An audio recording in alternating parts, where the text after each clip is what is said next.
Assalamualaikum warahmatullahi wabarakatuh. Kami dari kelompok 3 ingin mempresentasikan salah satu materi dari MKU Bahasa Indonesia, yaitu Kesantunan Berbahasa dengan dosen pengampu Ibu Nugraheti Sismelyasih, SP, SPD, MPD. Anggota kelompok 3 terdiri dari 6 orang. Yang pertama, Aura Titis Natania. Kedua, Hafsah Fadilah Hurwatu Ain, yaitu saya sendiri. Ketiga, Isnaneni Salsabila. Keempat, Marganing Tias. Kelima, Mita Zuliantika. Keenam, Yesi Rindias Pradevi. Pokok bahasan yang pertama yaitu kesantunan berbahasa.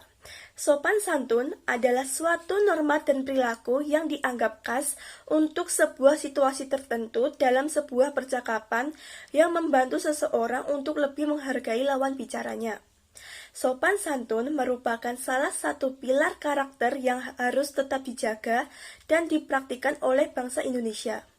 Penerapan prinsip-prinsip kesopanan dan strategi kesopanan dalam tindak komunikasi sehari-hari dapat mencegah timbulnya friksi-friksi dan gejolak sosial di masyarakat, yang pada akhirnya dapat menciptakan keharmonisan kehidupan berkeluarga, berteman, dan bermasyarakat. Bahasa adalah sarana komunikasi antara manusia satu dengan yang lainnya. Dalam berkomunikasi, ada beberapa hal yang harus diperhatikan. Salah satunya adalah kesopanan berbahasa. Komunikasi yang baik dapat terjadi apabila penutur dan lawan tutur dapat menggunakan bahasa yang sopan. Kesantunan berbahasa menurut para ahli. Santunan berbahasa tarigan. Kesantunan adalah dapatnya ungkapan-ungkapan itu secara tepat menerangkan aneka asimetris yang seperti itu dan konsekuensinya baik secara langsung maupun tidak langsung. Akhof dalam Rahardi menyatakan bahwa kesopanan berbahasa dapat dicermati dari 3 hal, yakni dari sisi keformalan, ketidaktegasannya, dan peringkat kesejajaran atau kesekawanannya.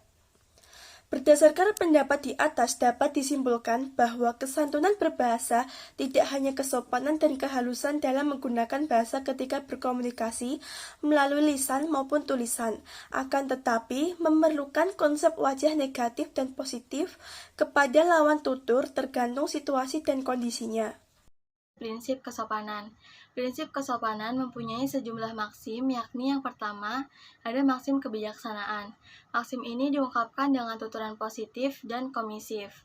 Maksim ini menggariskan setiap pertuturan, minimalkan kerugian orang lain atau memaksimalkan keuntungan bagi orang lain. Yang kedua, ada maksim kedermawanan. Diutarakan dengan kalimat komisif dan imposif. Maksim ini mewajibkan setiap peserta tindak tutur untuk memaksimalkan kerugian bagi diri sendiri dan minimalkan keuntungan bagi diri sendiri. Selanjutnya, yang ketiga, ada maksim penghargaan. Maksim ini diutarakan dengan kalimat ekspresif dan kalimat asertif. Dengan penggunaan kalimat ekspresif dan asertif, jelas bahwa tidak hanya dalam menyuruh dan menawarkan sesuatu, seseorang harus berlaku sopan, tetapi di dalam ungkapan perasaan dan menyatakan pendapat juga harus berlaku sopan. Maksim penghargaan juga menuntut setiap peserta pertuturan untuk memaksimalkan rasa hormat kepada orang lain dan minimalkan rasa tidak hormat kepada orang lain. Selanjutnya, yang keempat, ada maksim kesederhanaan. Maksim ini juga diungkapkan dengan kalimat ekspresif dan asertif. Maksim kesederhanaan berpusat pada diri sendiri. Maksim ini menuntut setiap peserta pertuturan untuk memaksimalkan ketidakhormatan pada diri sendiri dan minimalkan rasa hormat pada diri sendiri. Selanjutnya, yang kelima, ada maksim pemufakatan. Seperti halnya maksim penghargaan dan kesederhanaan, maksim pemufakatan juga diungkapkan dengan kalimat ekspresif dan asertif. Maksim pemufakatan menggariskan setiap penutur dan lawan tutur untuk memaksimalkan ketidakcocokan di antara mereka. Kemudian yang terakhir ada maksim kesimpatian. Maksim ini juga diungkapkan dengan tuturan asertif dan ekspresif. Maksim kesimpatian ini mengharuskan setiap peserta pertuturan untuk memaksimalkan rasa simpati dan minimalkan rasa antipati kepada lawan tuturnya. Jika lawan tutur mendapatkan kesuksesan atau kebahagiaan, penutur wajib memberikan ucapan selamat. Bila lawan tutur mendapatkan kesusahan atau musibah, penutur layak untuk berduka atau mengutarakan ucapan belasungkawa sebagai tanda kesimpatian. Baik, selanjutnya saya akan memaparkan beberapa contoh dari maksim. Yang pertama, maksim kebijaksanaan. Siapa yang tidak membawa? Tanya guru. Saya, Bu, jawab Erinda. Kalian kemana? Tanya guru lagi. Tidak masuk, Bu, jawab Erinda. Tidak masuk. Ya sudah, terima kasih. Diam saja, tetap duduk di situ, timpal guru. Pada tuturan guru pertama kali, menanyakan kepada seluruh siswa siapa yang tidak membawa fotokopian. Tuturan guru tersebut merupakan tuturan yang santun karena hal yang wajar jika seorang guru bertanya kepada siswanya. Pada tuturan selanjutnya, Erinda pun menjawab bahwa dia tidak membawa soal fotokopian, dan tuturan Erinda tersebut merupakan tuturan yang santun karena Erinda telah menjawab dan merespon pertanyaan guru. Dan pada tuturannya, Erinda menggunakan sapaan Bu, yang membuat tuturan Erinda terasa halus didengar, dan sapaan tersebut menunjukkan bahwa siswa sedang berbicara kepada orang yang lebih tua, yaitu guru. Pada tuturan selanjutnya, guru memberikan toleransinya kepada Erinda yang tidak mempunyai fotokopian dengan masih membiarkan dan membolehkan Erinda untuk tetap ikut dalam pembelajaran. Berdasarkan hal tersebut, tuturan guru merupakan tuturan yang santun. Selanjutnya, yang nomor 2, maksim kedermawanan. Materi hari ini sangat menyenangkan, Bu, walaupun beberapa ada yang belum paham, ujar Hafsah. Iya, nanti kamu pelajari lagi ya, ujar dosen. Boleh saya bawakan tasnya, Bu? Tanya Hafsah. Tidak usah, Nak, terima kasih. Saya bisa bawa sendiri, ujar dosen. Baik, kalau begitu saya duluan, Bu, ujar Hafsah. Iya, Nak, silakan, timpal dosen. Tuturan ini terjadi di ruang kelas ketika perkuliahan baru saja selesai. Seorang mahasiswa menawarkan diri kepada dosen untuk membawakan tas dosen tersebut, karena tampaknya ibu dosen tersebut kerepotan membawa buku-bukunya. Pertanyaan mahasiswa merupakan tuturan yang sopan, karena terdapat kata ibu yang menunjukkan rasa hormat kepada orang yang lebih tua. Yang ketiga, maksim penghargaan. Mah, sayur lodehnya ayah makan ya? Ujar sang suami. Iya ya, bagaimana ya sayur lodehnya? Tanya sang istri. Wah, enak kok mah, agak sedikit asin, tapi enak, ujar suami. Maaf ya, mama baru belajar masak, ujar istri. Tidak apa mah, terima kasih ya sudah masakin ayah, ujar suami. Si suami tahu bahwa sayur itu terlalu asin dan tidak enak. Tetapi mengingat jerih payah istrinya itu, ia memberikan kalimat penghargaan sehingga membuat si istri merasa dihargai. Selanjutnya, yang keempat, maksim kesederhanaan. Boleh lihat soal yang kamu tulis tadi? Tanya Agam.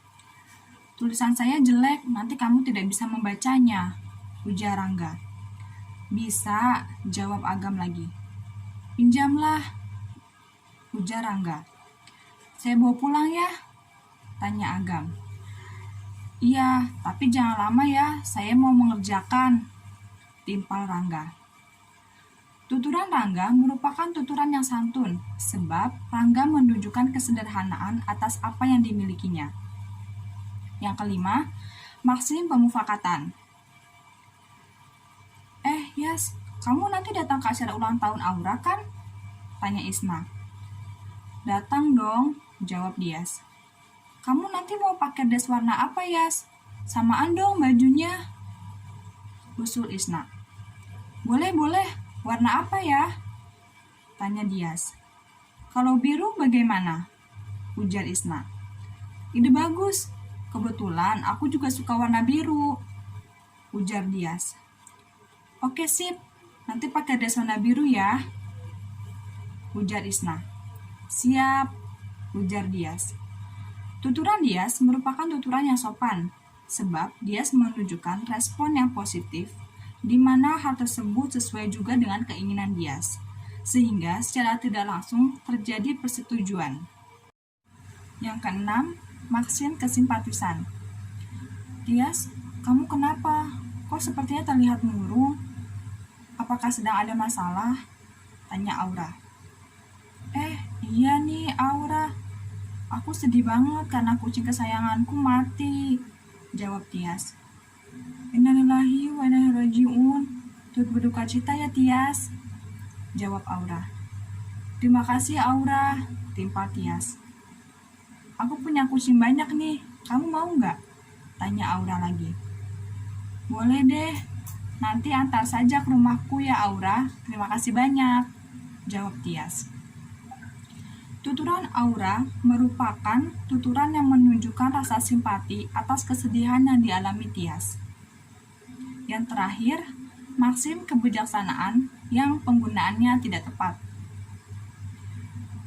Jadi bagaimana kelanjutan diskusi kelompok kita? Tanya Kinanti. Kemarin kita sudah membahas sampai mana? Tanya lagi Ira.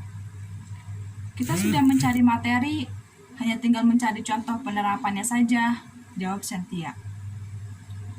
Ira, bagaimana jika kamu yang mencari contohnya? Kemarin kamu belum mendapat tugas kan? Tanya Kinanti. Tidak bisa, HP saya jelek. Kamu saja yang mencari, jawab Ira.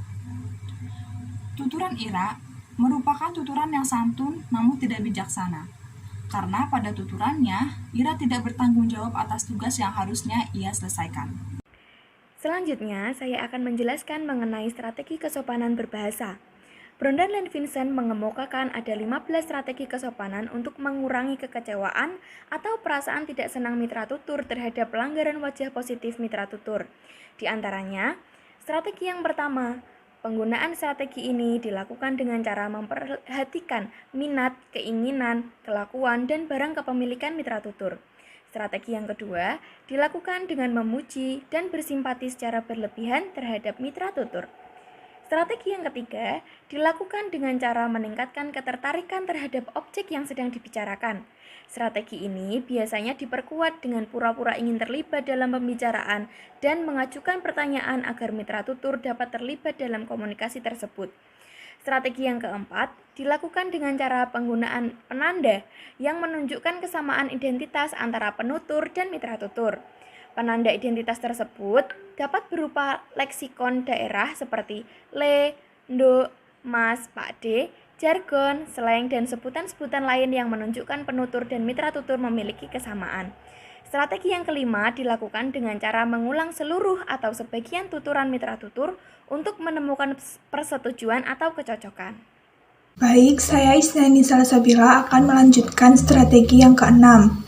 Dilakukan dengan cara menghindari ketidakcocokan. Strategi ini kadang dilakukan dengan cara berbohong semu dan kata-kata berpagar. Bagi sebagian besar orang, penggunaan kata ya dianggap lebih sopan dibanding tidak. Oleh karena itu, dalam konsumsi sehari-hari, mengatakan kecocokan dianggap lebih sopan dibanding ketidakcocokan. Yang ketujuh, dilakukan dengan cara mencari kesamaan atas anggapan-anggapan atau presuposisi antara penutur dan mitra tutur. Yang kedelapan, menggunakan bentuk lelucon atau tuturan yang mengandung humor. Yang kesembilan, menggunakan bentuk apersepsi bahwa penutur paham akan kondisi mitra tutur dan memahami keinginan mitra tutur. Yang kesepuluh, dilakukan dengan cara menyatakan janji. Dalam komunikasi sehari-hari, strategi ini banyak dilakukan oleh penutur kepada mitra tutur agar mitra tutur merasa senang. Selanjutnya, strategi nomor 11. Strategi ini dilakukan dengan cara menunjukkan sikap optimis penutur kepada mitra tutur dan merasa yakin bahwa mitra tutur akan mengikuti keinginan dari penutur. Selanjutnya, strategi nomor 12. Strategi ini dilakukan dengan cara melibatkan mitra tutur ke dalam kegiatan yang akan dilakukan oleh penutur. Maksudnya yaitu dengan menggunakan promina seperti kita dan kita semua. Kemudian strategi nomor 13. Strategi ini dilakukan dengan cara meminta atau memberikan alasan kepada mitra tutur. Strategi nomor 14 yaitu dengan menggunakan pola tindakan resiprokal, yaitu dengan penutur melakukan sesuatu yang membuat mitra tutur harus mengikuti apa yang dilakukan oleh penutur. Kemudian strategi nomor 15. Strategi kesopanan tipe ini dilakukan dengan memberikan hadiah rasa simpati atau kerjasama penutur kepada mitra tutur. Sekian presentasi dari kelompok kami. Apabila ada kesalahan pengucapan kata maupun tindakan dalam penyampaian materi, kami mohon maaf sebesar-besarnya. Kami harap teman-teman dapat memahami materi yang kami sampaikan. Sekian, wassalamualaikum warahmatullahi wabarakatuh.